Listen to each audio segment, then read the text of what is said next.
Hello, everyone, and welcome to One Control Port Podcast, episode 332. I'm Benjamin Yoder, here today to talk to you about video games. It's going to be 333 next week. And as usual, we're not doing anything special. But we'll look at that number and be like, nice, the triple threes. It'll be a long time till we get to the triple fours again. I think the only podcast I really remember doing anything special for was, I think it was like 150, which I think was like the wet floor special, which was my floor was wet while I was doing the podcast because my AC was broken and it leaked a bunch of fluid, but it was in the middle of the night. So I didn't have any really way to deal with it other than soak up as much as I can with the towel and then just like hope it dries off enough. Very exciting. Anyways, this week we're going to talk mostly about a lot of smaller updates on some news stories here. That includes a little bit of an update to Hop Step Dance. We're going to try to keep it brief. I don't know, it might be long, but there's not a lot to say about it. I'll tell you why it's important there. We have Hop Step Dance universes being created here. And then a couple of other smaller stories here and there. The big thing this week is probably we are going to talk about Rabbit and Steel. There's a Steam demo that came out. I played it with a friend, and that game collided with things I was thinking about Final Fantasy XIV more recently. And because of that connection to Final Fantasy XIV, I will do the thing I usually do where I will put it at the end of the show to spare anybody who doesn't want a rambling mess of me trying to even figure out. I'm hoping that will be a conversation I can be proud of at the end of this podcast, but I get the strong feeling I will basically ramble a bunch of things off and be like, I don't understand, and then leave it at that. So very exciting. But first and foremost, thing of agenda. I did play some more Tokiden 2. Tokiden 2 still coming along. I bought a PS5 finally. And you're like, Ben, why? You have not been very excited for a PS5, so why? There's a couple of reasons, and one of these kind of aligns with a news story that I don't have on my list here, but we can talk about it. But yeah, they announced a new slimmed down PS5, smaller PS5, and my hope was, and part of the reason I was kind of holding out for a PS5 for a long time, was that they would redesign the console to something that would be a little bit more in my interest of like visual design, right? At this point, like, I mean, I don't really need a PS5 that bad, so like, it didn't hurt me to wait for the most part. And they announced that new design, and it's just it is smaller, which is nice, but it is just kind of cheaper looking. It's like the same design, but cheaper looking. And I just don't like the design of the PS5. So what do you do, Ben? You buy a PS5 anyways. I just thought the original one looked slightly better, basically. I thought it looked better in a way that I would prefer. The price is the same. And I was just like, I kind of just want to get an original PS5. If this is what my choices are, I'd rather have the original one. So I got original PS5 with a disc drive. And so, yeah, there's not much more to say beyond that, other than I guess we're just committed to this design. And, I'm still not convinced that, Square Enix is going to put out their games day and date on Xbox. So Square Enix is kind of the main reason I'd have a PS5 right now, which funnily enough, I'm not getting Final Fantasy 16 with the PS5. I just know RPGs are not like high on my list of immediately accessible 2D. I'm kind of stuck in a RPG triage right now between like Final Fantasy 11, Arc Rise Fantasia, and Tokiden, and also Dare Langresser I need to play. I have not even started that. So it's just like I do not see Final Fantasy 16 on the immediate horizon. So I have not bought a game yet, but I'm almost certain I'm going to buy a copy of Edo Zombie Uprising, which if you remember a week or two ago I said I'll buy it if it's $20, but now I'm going to buy it when it's $30 because I'm going to get the physical copy of it. Japan only, I think, as well. So I think I need to import it, but I think there are affordable copies on eBay last I checked. So anyways, so yeah, I'm not very excited, but I didn't really want that new PS5 design. And the other, probably the bigger factor in some ways, is I feel like in the next 6 months, I would probably be feeling the pressure to buy a PS5 anyways. I really think we're at the end of the PS4 being a useful crutch. You're seeing more and more games that just are skipping the PS4 at this point. And while you might, I think, get some games like Call of Duty and stuff that might continue to, run that line, I just don't think it is going to be a reliable way anymore. I think there's a great question of like what the future of PS5 looks for me, because I don't necessarily know outside of Square Enix what other companies are on PlayStation anymore that would really like get me to pay a lot of attention to it. Like, I guess there's like, if I ever was interested in like a Koei Tecmo kind of game or something, I don't know. Like, I just don't see a lot of things ahead of me, because I feel like I'm into more niche stuff now. And, Zombie Uprising and that other, I think D3 has like another game called like Mecha Battle or something like that, are definitely on my list of wants. But there's just not a lot, I think, of those kind of smaller scale Japanese games coming out on PlayStation anymore. And I even wonder if some are starting to, guys that are coming out right now on PlayStation aren't necessarily succeeding. There was the new Sword Art Online game came out. We didn't talk about it really because I'm behind on Sword Art Online games, but apparently it launched with like only like 18,000 copies sold, and I think like 8,000 of those copies were on PlayStation 5 or something like that. So, and that's like significantly less than the last Sword Art Online game, which admittedly came out in 2020, but it was sold same numbers as the previous Sword Art Online game that came out on PlayStation as well. So I wonder if that audience is just leaving. And so, I wonder if like games like Neptunia, kind of go Jet Girls and stuff like that, if that stuff is kind of on the end of the PlayStation road there. I feel like given the Switch's prevalence in Japan, the Switch will probably be the more relevant console in the short term at the very least for that stuff. I could be wrong. I don't know. Generally, though, it is nice to play on PlayStation 5 when it is available, if only for performance reasons, so that is nice. I do buy Indie Creates games on Switch just because I have confidence those are going to run well, and it just is kind of nice to put them all side by side on a shelf, but it's not really that important either. So, yeah, I'm not very excited, but it's coming. It's going to have it by the end of this week, so it'll be here. I'll have to find a spot for it, which is going to be fun. I don't really know what the transition process looks like from a PS4 to a PS5. Tokiden and Alien Nation are the only games I think I'm really like actively playing on it, so I guess in the future it will mostly be just whatever I end up playing in the future, but I'll probably put my PS4 away, assuming there's no issue with PSVR backwards compatibility. I don't think there is. So, anyways, that is my current thought on that. But, not very excited, but it is coming. Whether I like it or not. Other news stories, well, that's a half news story, but other news stories, we're going to talk about Hop Step Dance again. We've been talking about Hop Step Dance commercials, and the reason we talked about Hop Step Dance commercials initially was I was interested in the fact that they're, advertising it how they're advertising it as a dancing game, and I was also interested in how they're advertising it as a exercise game.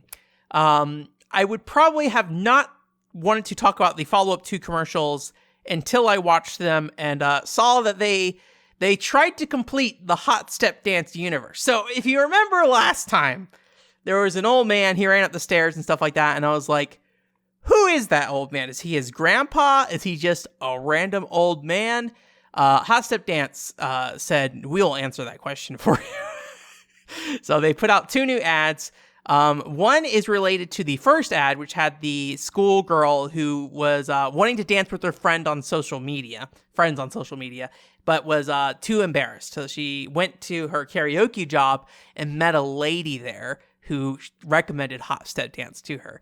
So in this first ad, or the third ad, the lady in the karaoke bar is the one that is featured in this ad. And she's basically a like J-pop fan. And so she's like, I got to go to this live show and I got to get ready. And so she plays Hot Step Dance. But quick correction. I think I said 3 months last week, like the 3 months program. It's a 30-day program, not 3 months. So 30 days of Hot Step Dance will get you ready for whatever you're trying to do, basically. And so she plays Hot Step Dance and then she goes to her live show and then it does show the scene where she like, interacts with the girl in the karaoke bar or whatever. And she shares Hot Step Dance with you. They do not tell you where Hot Step Dance is, recommended to her from. She just happens to have it. And then she goes to her show and then, it doesn't really make any sense to me why she needed Hot Step Dance because they're doing Wotage. Which, if you don't know, Wotage is that thing where they shake the pen lights. So other than, like, building your stamina I don't know why she would need to play Hot Step Dance. I don't think the message is as clear in that ad. And then the fourth ad was getting to the other one, which if you remember, the second ad was the kid that was trying to get the stairs, but his friends were outpacing him, and then a grandpa outpaced him and stuff like that. So this grandpa is like sitting in his store completely unresponsive to the world, and his grandson basically is like, "Grandpa, you gotta get up and move and get yourself like pulled together." This is not a translation. This is just like my assumptions based off what was happening. And then like the grandpa starts reminiscing about his disco days and stuff. And then the kid shows him the girl and her friends from the first commercial, the video they posted online, and showed him that. And then so he's like, "I'm going to get Hot Step Dance." And he goes and gets Hot Step Dance so he can exercise. And it does show the scene where he meets the kid on the stairs. And then it also shows him sitting in the, he runs like a little corner store or something like that. Very like Japanese old man thing. And he's like sitting there unresponsive, and the kids come up and poke him like they usually do. And he gets up and he starts dancing at him with a big smile, and they're all like, "Ah!" And they start running away. So anyways, the Hop Step Dance universe is complete. I assume there are no additional characters, I believe, that could be fully explored. Those two other ones definitely seem more like just kind of fun additions rather than like probably very solid TV ads. But I thought it was fun that they completed the Hop Step Dance commercial universe for the commercials. So that comes out, I think, this month. I think it's this month. I don't remember for sure. It's before the end of this year, I'm pretty sure. In Japan. I don't think they've announced the US release yet.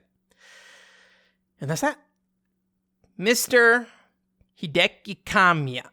Platinum Games fan. We talked about him leaving Platinum Games a week or two ago at this point.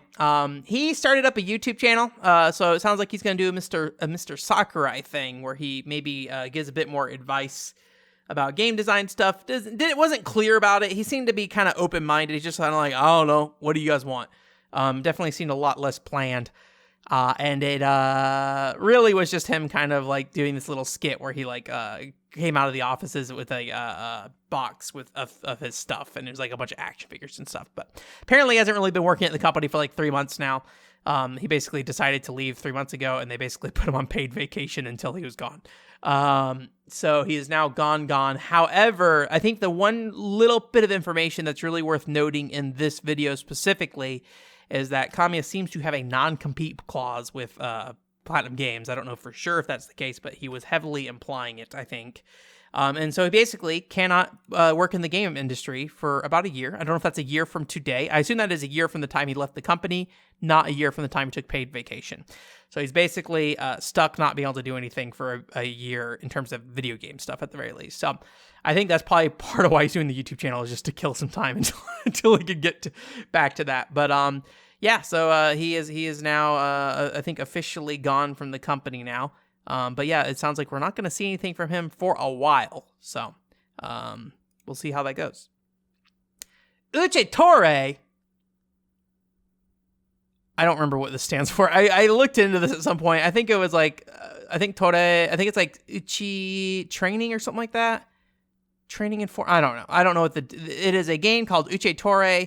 It is another fitness game. We're on the fitness game train. Only really bringing this up because if you don't know, there was a kind of like a fitness boxing knockoff game called Think Home Fit in Japan, called Knockout Home Fitness in the US. And they put a game out a while ago now, and I think Xseed actually brought it over here in the US. But they announced a new game featuring 20 exercises, featuring aerobic, dance, and what the machine translation says, combat exercises. So it seems like it is kind of like a more generic, general exercise thing. They also are kind of like pushing the fact that they have kind of voice actors and stuff. Visually, in the same case with like Knockout Home Fitness before, Uche Torre doesn't seem to have the production values of a fitness boxing. But given the fact that this is their second fitness game, unless they are just like trying to figure out how to get this to work, it's probably a good sign that Think Home Fit did pretty well for them, or at least well enough for them to justify making essentially a sequel. One of the guys in there just looks like a sad dog. I don't know why. He just looks like a middle-aged man that looks like a sad dog. So So yeah, that is coming. Did they give a date for that? Let me see if they give a date for that real quick. I'm gonna open up this website. November 30th. Please enjoy. And this last story here before we get into Jillian's Corner is that we are going to, Model Debut 3 is coming out in early November, Japan. If you don't know, this is one of those Nicola games. So it's branded, it's like a fashion magazine thing. So it is a game for girl, is coming out then. I don't think any of them have been localized at this point on the Nintendo Switch, but this is, I believe, the third one that's coming out. So that is coming out early November. I feel like it is just something that we should talk about here. Not necessarily, I don't really have any thoughts about them because I haven't really played them much. My thought was that these are mostly like magazine cover fashion things, like where you like build magazine covers. I feel like I was looking at something recently and maybe was questioning that. I was like, maybe there's more to this than just making magazine covers. So I don't know for sure. I'm sure some people who listen could probably, Jillian could probably tell me that is not the case, but I don't remember. I need to play one at some point. There's some 3DS ones that got localized, and I'll probably end up playing one of those at some point. Speaking of Jillian, Jillian's Corner. Welcome to Jillian's Corner. Jillian supports me on Ko-fi. Thank you, Jillian, for supporting me on Ko-fi. We also had Vink support us a little while ago as well, so thank you again, Vink, for supporting us.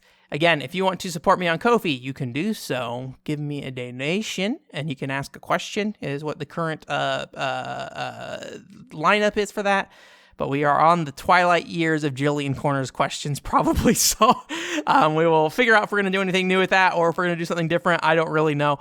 Anyways, Jillian asks the question, have you ever played games at work or in class? Well, Jillian, I am a rebel, and I have done this before. Probably the most recent thing I did, this is like pretty late in one of my last jobs, but when I was playing Pokemon Channel, that game's pretty hands-off. So I was able to just kind of like play that in the background while I was doing other work. So I did that. I had that on. I've also did that before previously with like Final Fantasy 14 with like, there's these things called retainers in Final Fantasy 14.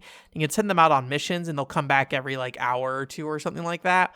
And so I used to just leave that open and also like just do that during work. During school, trying to think if there's any like, I mean, obviously like on breaks and things like that, I would play like stuff in between class and school.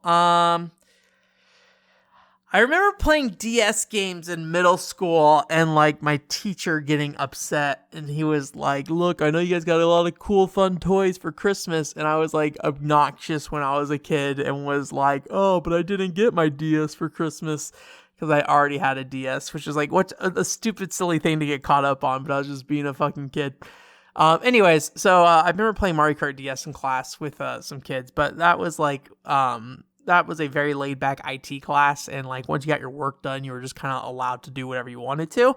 So that's kind of how that came about. I think the common thing was like, you know, Halo, demo on PCs in schools and, Macs as well, I believe, where you could just go ahead and play the Halo demo. And the Halo demo had a multiplayer, demo as well, where you could play on, one map, Blood Gulch. Is that right? And I feel like that was something that I ended up messing around with in school at some point as well.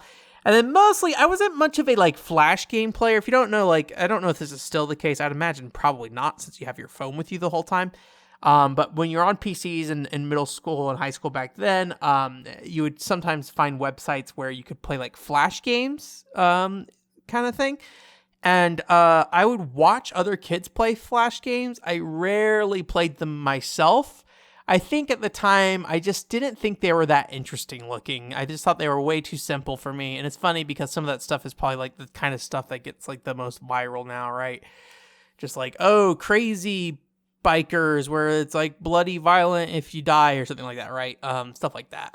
But that was also a thing that I saw around a little bit. But that's probably it. I don't think I ever really got in any big trouble for messing around with games during class. I'd get in trouble for like typing a Facebook post once in a college course, and my teacher freaking out about that. But yeah, I don't know if there's anything else beyond that. But I usually would not play many games in those environments because I think I was too paranoid. There's something I got around with where I remember in classes when Nintendo Wi-Fi launched, there was a website that was for Nintendo Wi-Fi games. I think it's like 5 Nintendo Wi-Fi games it supported at the time. And you could go to that website and look at various, I think, leaderboards for things like Metroid Prime Hunters and Mario Kart DS and stuff like that. I feel like that was something you could do. I don't know if those leaderboards were actually anything or not, though. I don't remember how it worked. I think you could also see if your friends were online, maybe. I don't remember exactly, but there's a website that you could look at and you could see like your statistics and stuff in like Metroid Prime Hunters and things like that, I believe, as well. This is all old information, so don't quote me on this, but I used to mess around with that website, but there's really only so much you can do on that website, right? You look at the 5 pages and you're like, I'm on a Nintendo website at school because they haven't figured out that NintendoWiFi.com is a video game website. So yeah. What else? I don't know. That's probably it. I think that's it. Thank you, Jillian. Thank you for your question, Jillian. Do I have anything else to say? I feel like I say something else after the Jillian's Corner. Probably just thank you again for supporting me on Patreon. Or on Ko-fi. I always say Patreon. Ko-fi. Thank you for supporting me on Ko-fi. At the end, if you want to ask a question, feel free to donate and then ask a question through a message. Again, thank you, Jillian and Bink, for your donations this month. All right, here's the last part of the show where I'm going to ramble like a madman. I originally didn't think I was going to think too much of playing Rabbit and Steel, and then I was in the car earlier today, and I started thinking about it, and I was like, oh, God. Well, actually, there's kind of 2 different things that happened. So I played Rabbit and Steel. If you don't know, Rabbit and Steel is kind of like a, I guess you could say it like, is kind of set up like a bullet or shoot 'em up kind of game where you kind of like can move around in 4 directions however you want. But the actual gameplay is more, I guess, like a MMORPG raid. In my mind, it is a Final Fantasy XIV raid kind of thing.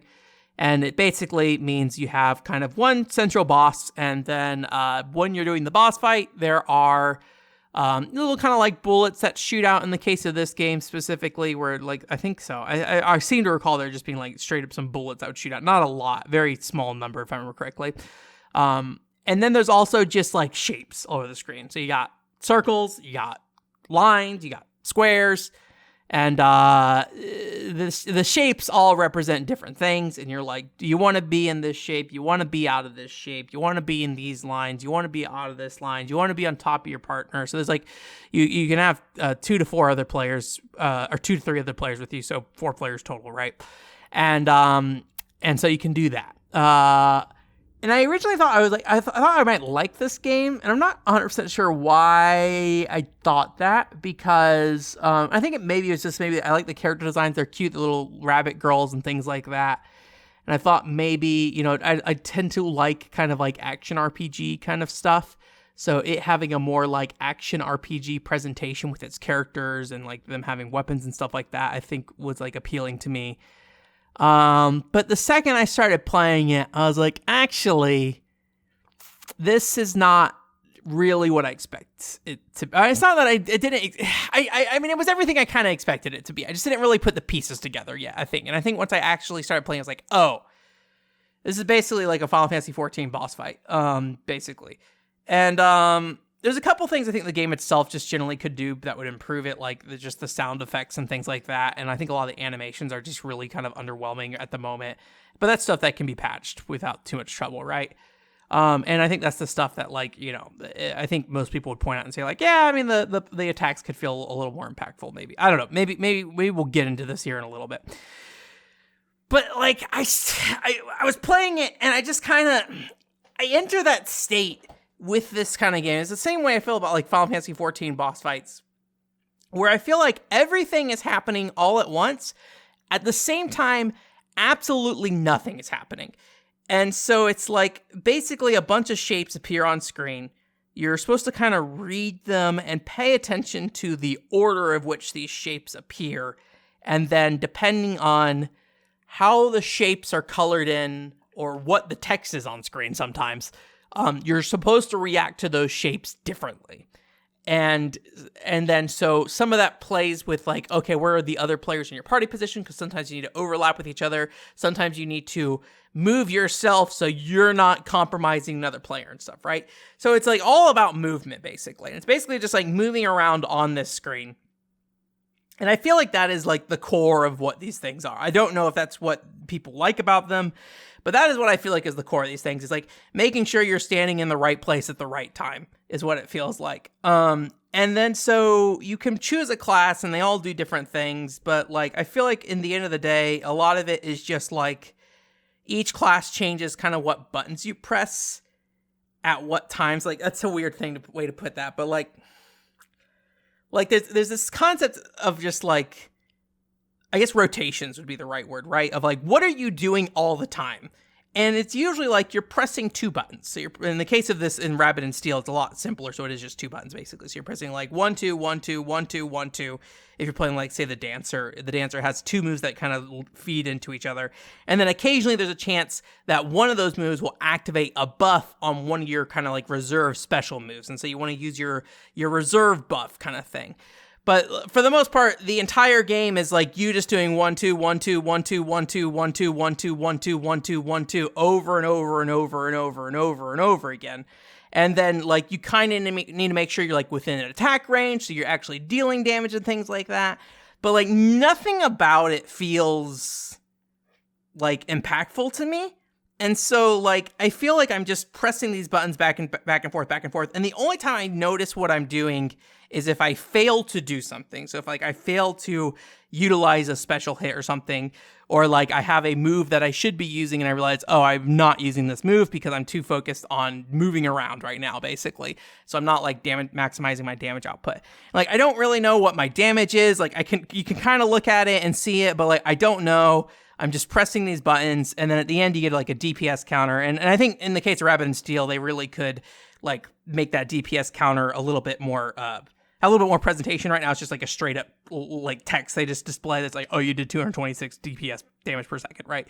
But I think they could really like add some presentation to kind of like spice that up specifically. But like I just kind of like look at it and I'm like, yeah, my number's bigger than it was last time, but I don't know really what that doesn't give me satisfaction.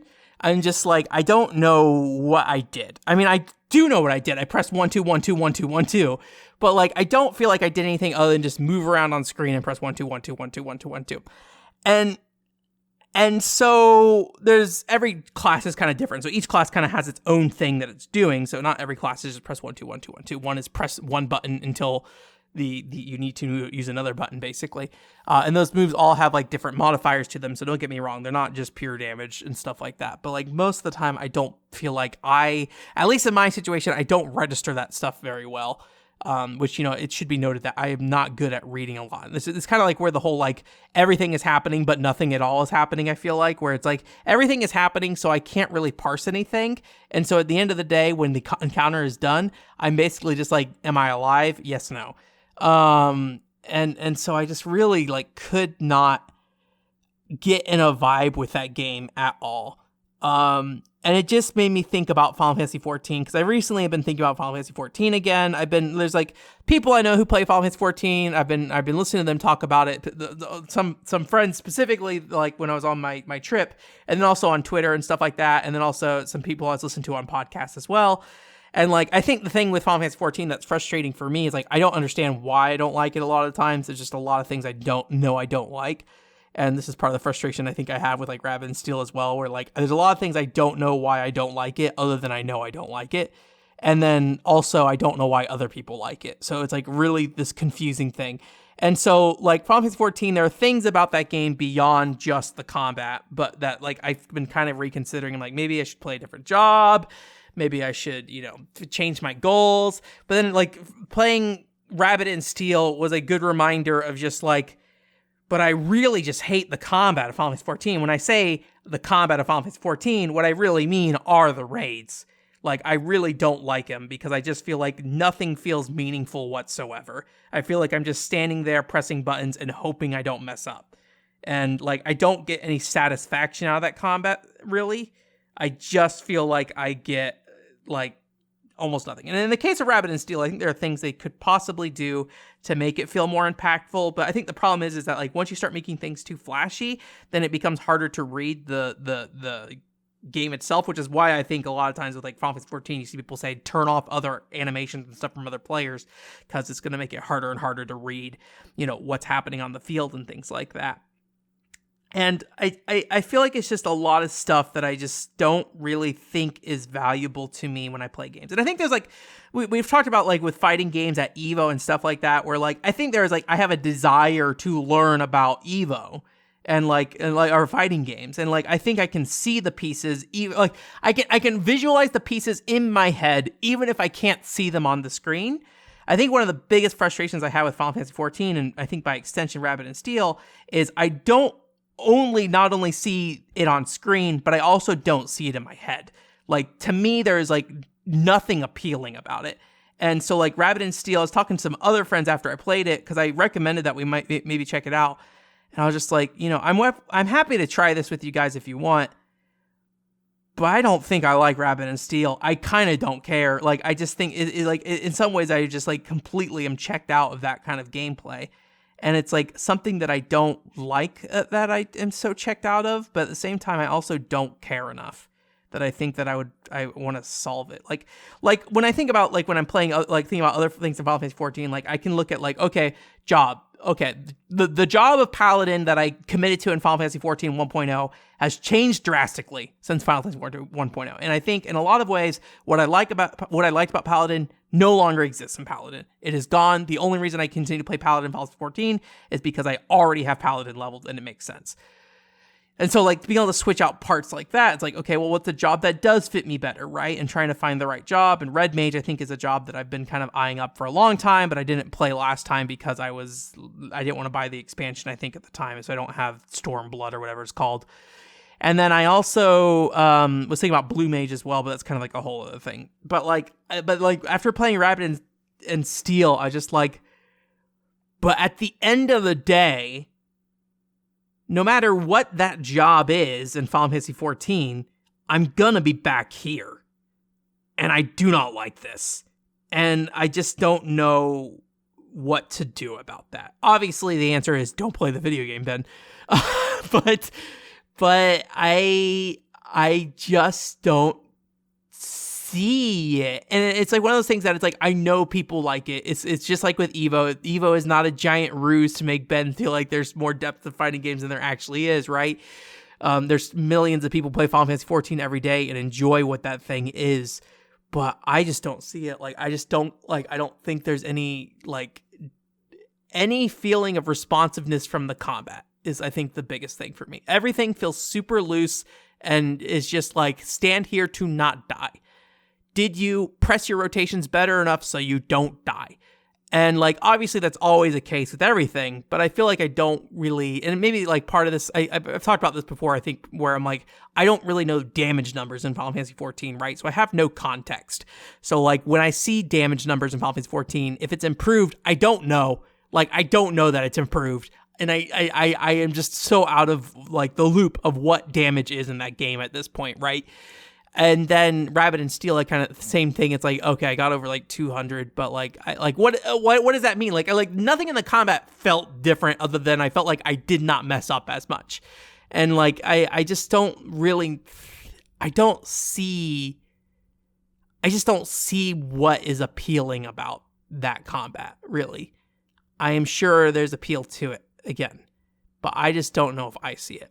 And then, so it kind of makes me take a look and step back from Final Fantasy 14 and ask myself, even if I can make the rest of this game work, this will be the part that will probably continue to break me because I need the combat to feel meaningful.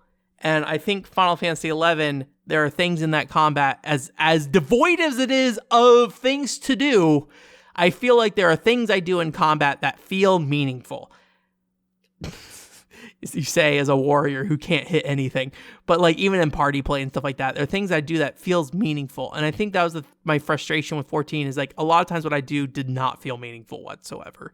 It just kind of felt like I was just kind of at the whim of whatever was happening in that world. Nothing responds to me. It's all patterns, and I just have to sit there and follow those patterns and press the buttons right. And like, it's not even interesting button press. It's just like press 1, 2, 3, 1, 2, 1, 2, 3, 3. Like right that, right? Like that is the thing. It's like there's nothing interesting happening on the gamepad.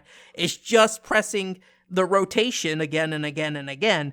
And like there are other rotation things you do, and Paladin I know is a simple class in comparison to other classes and stuff like that. but like I just don't get it. Like I do not get it, and it's so hard for me to see it.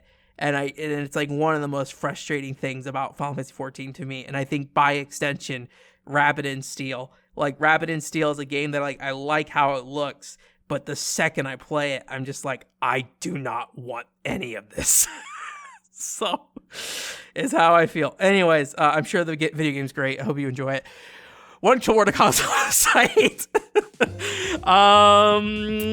Is anything happening? PC Effects Fan Club podcast came out last week. It came out on Monday. So if you didn't go listen to that, go listen to that.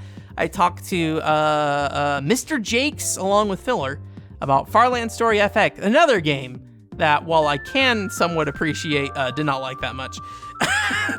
but at least I can appreciate it to some degree. That we did that. It's a long episode, I will say, about 2 hours. So if you want to go listen to that, go listen to that. But that is the only thing here in the short term for now. I hope I have something for you guys in the future. I might try to stream this upcoming weekend, but things have been kind of loosey-goosey with me lately. So I'm not going to make any guarantees, but you may see a little Ben on twitch.tv, probably. I think I might restrict it to twitch.tv initially just to kind of feel that out. I've been streaming to YouTube for a long time, so it might be fun just to kind of see what it feels like just streaming to twitch.tv and trying to figure out, you know, if there's a way I can like make that a little bit more meaningful, because I do stream stuff. I don't know. I don't really mind the stream stuff on One Kill War Plus that much, but I don't know. It would be fun to try it, I guess. That's all. But we'll see. We'll see what happens. Maybe I'll stream to YouTube as well. I don't know. Ben's decisions are undecided. That's gonna be it though. Thank you again for coming. And I hope. And I also posted up a post about Team Innocence. What's it called?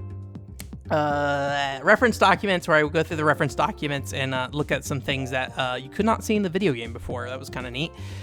In those reference documents, nothing meaningful, but it was fun. Anyways, that's gonna be all though. Thank you again for coming. OneControlWar.com is the website, and I hope you guys have a great week. Bye.